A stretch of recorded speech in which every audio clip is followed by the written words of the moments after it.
Tere! On pühapäev. Veebruari 1. pühapäev ja aeg on kokku võtta nädala populaarsemad sõnumid Konservatiivse Harjumaa lehelt.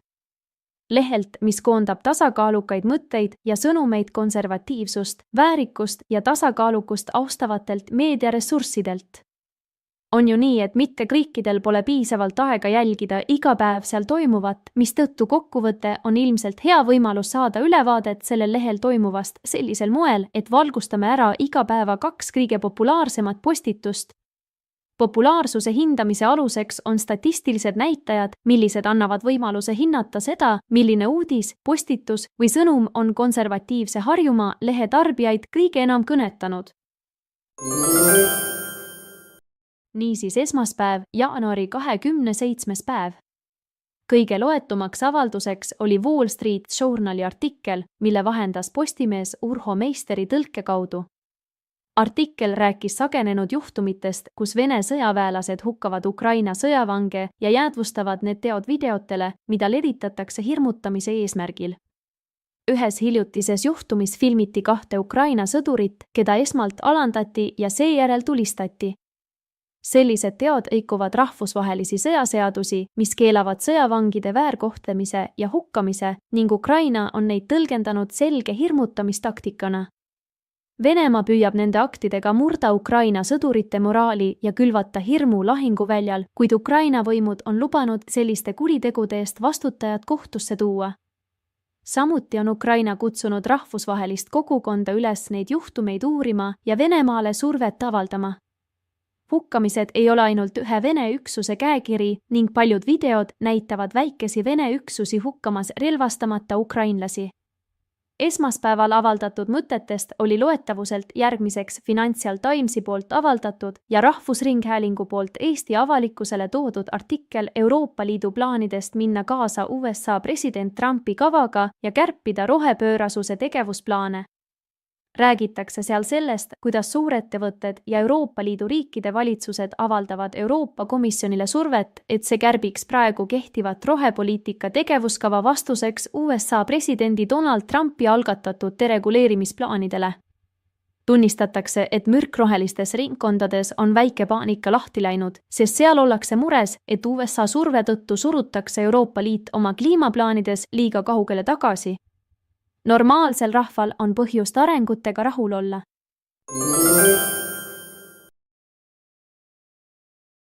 Teisipäev, 28. jaanuar. Sellel päeval oli konkurentsitult kuumemaks teemaks meie rahvuslooma küttimise teema. Teatavasti on siingi erinevaid seisukohti ja ühiskonnas mõrasid.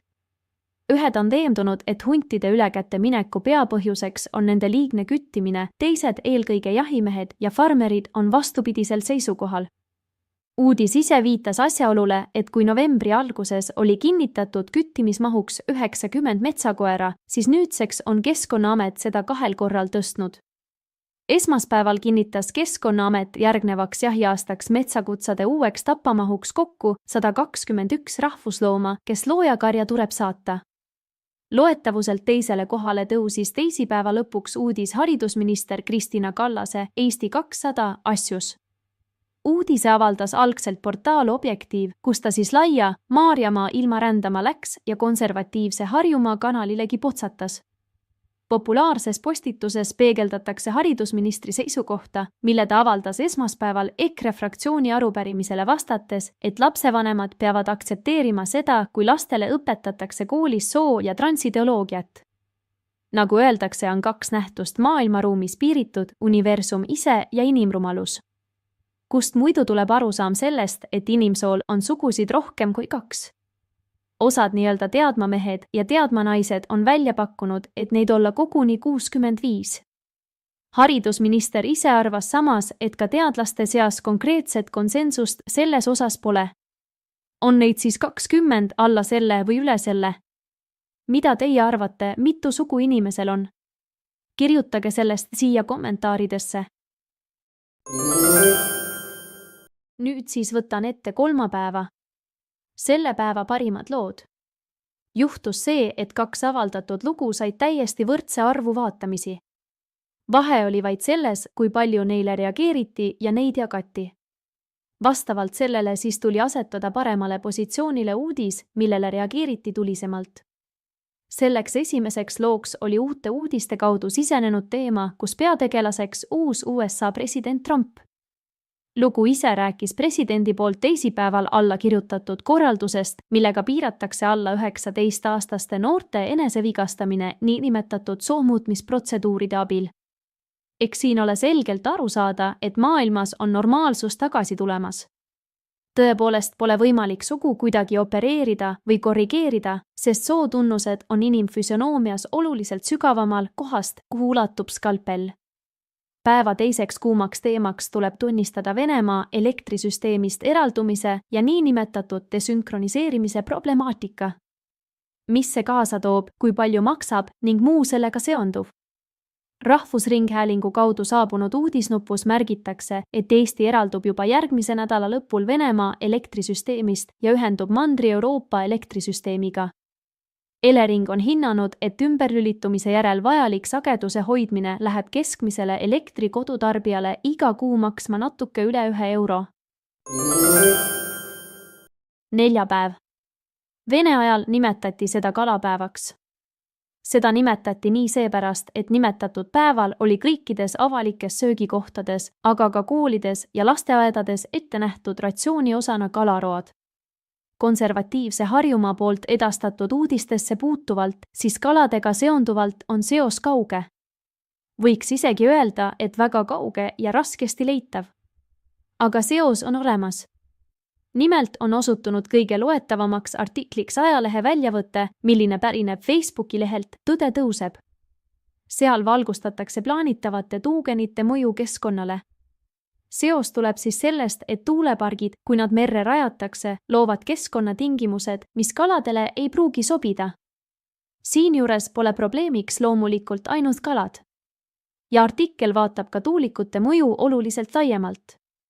Teisele kohale sellel neljapäevasel päeval platseerus artikkel, mis Postimehe vahendusel analüüsis Venemaa tulevikku kellegi Kirkini vaates. See Venemaal vanglas istuv endine Donbassi separatist on muutunud üsna häälekaks putinliku Venemaa kritiseerijaks. Tema, selle Kirkini vaade ja arutelu on seal siis ära toodud ja on osutunud meie lugejatele üsnagi huvipakkuvaks. Nüüd on siis vaatluse alla jäänud vaid nädala viimane osa. Nii ta juba on, et reede kuulutab töönädala viimast tööpäeva, millega saab lugeda töönädala lõppenuks. Seepärast ka oma väikese ülevaate juures lähtun sellest, et lõpetan selle peaasjalikult just reedese päeva vaatamisega ja lisan juurde killukesi laupäevastki. Pühapäev on puhkepäev ning nagu piibel märgib, sellel päeval lastakse leiba luusse ja käesolev saadegi jõuab teieni, head vaatajad. Saate pühapäevast päeva nautida ning jälgida jooksvalt sündmusi, mida ma aga ise kuidagi veel kajastada ei saa. Aga nüüd oleme siiski veel jooksva nädala reedese päeva juures, mille 2 olulisemat nuppu, mis vähemalt meie lugejate jaoks on olulisemad tundunud, ma ka välja toon. Niisiis reede. Sellel päeval sai kandvamaks teemaks konservatiivse Harjumaa lehel nupp, kus toimetus märkis kummaliseks asjaolu, kui tulevikus hädavajaliku ning möödapääsmatu Venemaa lagunemise ning tükeldamise asemel mõned poliitikud otsustavad tõsimeeli arutada tänases päevas Ukraina tükeldamise vajadust. Toimetuse arvates on selline lähenemine ilmselgelt seotud rassistliku Venemaa päevapoliitika otsese toetamisega. Selle märkuse tõukeks omakorda sai Postimehes avaldatud uudis, kus Venemaa algatatud Ukraina tükeldamise infooperatsioonis astus lavale Rumeenia presidendikandidaat Georgescu. Rumeenia presidendikandidaat esitas pretensiooni Bukovinale ja Taga-Karpaatiale, kirjutas Postimehes Rainer Saks. Ta lisas, et viimase 100 aasta jooksul on Taga-Karpaatia olnud üsna mitme riigi koosseisus ja nii leiavad mõistuse kaotanud poliitikud erinevates riikides võimaluse esitada pretensioone. Siin on suurem potentsiaal omavahelisteks tülideks. Populaarsuselt teisele kohale platseerus reedel Rahvusringhäälingu teade ette valmistatava umbusalduse osas istuvale peaministrile Michalile. Nii Keskerakonna esimees Mihhail Kõlvart, Isamaa esimees Urmas Reinsalu kui ka EKRE juht Martin Helme peavad oluliseks teha peaminister Kristen Michali umbusaldamisel koostööd ja koostada ühiselt umbusaldusavalduse tekst. Umbusaldusavaldus jõuab Riigikogu saali tõenäoliselt ülejärgmisel nädalal. Nüüd siis laupäev. On küünlapäev. On ka Tartu rahu 105. aastapäev. See on eriti oluline tähtpäev, millest kõik meediakanalid kirjutavad. Aga ma võtan asja tagasihoidlikult ja sean rõhu pigem küünlapäevale, mis meie kirikukalendris on Neitsi Maarja puhastamise püha. Läänemaal ja Saaremaal tähistas see päev jõulude lõppu. Mujal Eesti alal lõppesid jõulud teatavasti juba 3 kuningapäeval. Küünlapäev kuulub rahvakalendri alusel kalendripühade ritta nagu taliharjapäev, paavlipäev, tõnisepäev, mille kohta arvati, et see päev on talvepoolitaja. Rahvakalendri järgi on küünlapäev üks tuntumaid talvepoolituspühasid. Sel päeval oli tavaks öelda, et murtakse talve selgroog, talvesüda lüüakse lõhki. Küünlapäeval pidi pool inimeste ja loomade toidust alles olema. Keedeti rituaalseid toite nagu tanguputru ning seapead, seajalgu või külge. Sel päeval tehti ridamisi ilmaendeid, selle päeva ilma seostati suvise ilmaga, eeskätt aga viljasaagiga.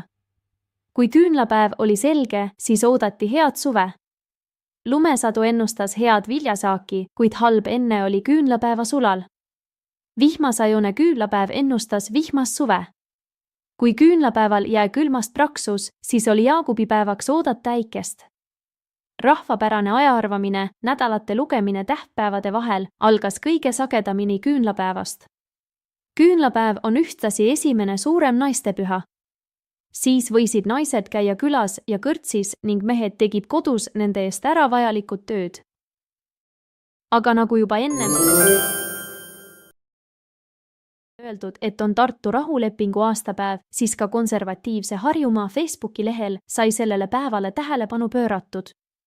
Kuumemateks uudisteks lugejate jaoks olid aga kahjuks Vene-Ukraina sõjasündmuste kajastamine Donetskist. Need ei olnud head ega positiivsed. Teatati muuhulgas, et Vene väed tungisid Donetskis suurte inim- ja materiaalsete kaotuste hinnaga aeglaselt, kuid visalt edasi.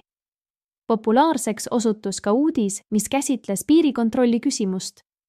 Konservatiivsed ringkonnad Eestis on korduvalt rõhutanud vajadust ja eelkõige õigust riigipiiril seada sisse piirikontrolli.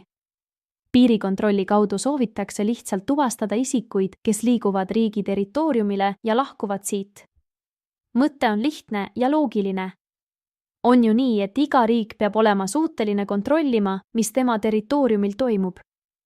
Riik peab teadma, kes siia riigi territooriumile tulevad või lahkuvad. See on ühelt poolt turvalisuse küsimus, teisalt aga ka riigiks olemise tunnus. Euroopa Liit keelab sellise käitumise ja arusaama, sest ta selgitab oma poliitilises doktriinis liikumist ilma kontrollimise võimaluseta liikumisvabaduse tunnusena. Aga asjad liiguvad õiges suunas. Nii näiteks on viimastel kuudel Kesk-Euroopa riigid, sealhulgas Saksamaa ja Holland, hakanud kaaluma püsivate piirikontrollpunktide taastamist, mis viitab muutustele senises Schengeni leppejärgses avatud piiride poliitikas. Hiljutised poliitilised arengud, sealhulgas Saksamaa valimiste favoriidi CDU-ksu liidri üleskutsed piirikontrollide taastamiseks, on tõstatanud küsimusi Schengeni tsooni tuleviku kohta. Nüüd aga on aeg tänada kogu südamest kõiki jälgijaid ja püüame Pihtkasti kaudu hoida teid olulisematest nädalasõnumitest ka edaspidi kursis. Seega, kui pole võimalust olla asjadega jooksvalt kursis igapäevaselt Facebooki jälgides, siis oodake ikka meie pühapäevast saadet, kus me kokkuvõtteid teeme konservatiivse Harjumaa Facebooki lehel toimunust. Suurema huvi korral olete alati oodatud internetiaadressile, mis on ära toodud käesolevaga teie ekraanil või otsige lihtsalt Facebooki otsingus sõnapaari konservatiivne Harjumaa. Kindlasti laikige meid ja levitage seda Pihtkasti kokkuvõtet ka oma sõprade seas. Kohtumiseni järgmisel korral!